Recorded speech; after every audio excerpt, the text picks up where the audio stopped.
Les Assises nationales des femmes de Côte d'Ivoire, ANAFESI, placées sous la houlette de la ministre Nassénéba Touré, poursuivent leur périple de succès. Le 20 septembre 2024, à Dabou, c'est au district des Lagunes, à la place Henri-Konan Bédié, que près de 4000 femmes se sont mobilisées. Issues des régions de Lamé, de la Gobi-Tiassa et des Grands Ponts, elles ont exprimé leurs besoins et partagé un moment de communion avec leur ministre de tutelle.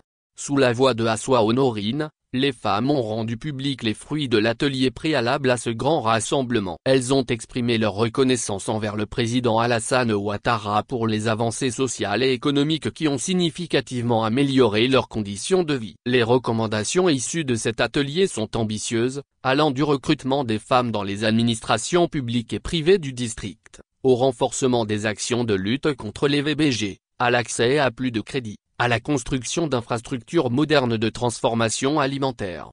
La ministre Nassénéba Touré a rassuré les femmes du district des Lagunes que leurs recommandations seront fidèlement transmises au président de la République.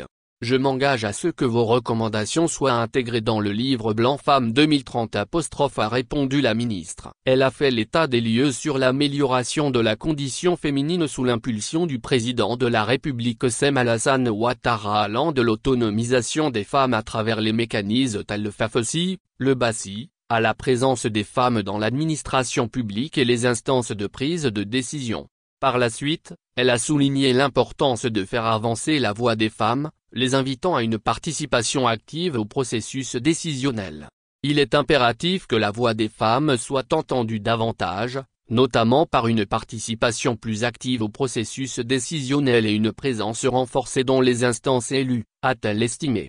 Elle a également annoncé la prochaine rentrée des institutions de formation et d'éducation féminine, IFEF, encourageant les jeunes filles déscolarisées à saisir cette opportunité pour apprendre à lire, à écrire et se former.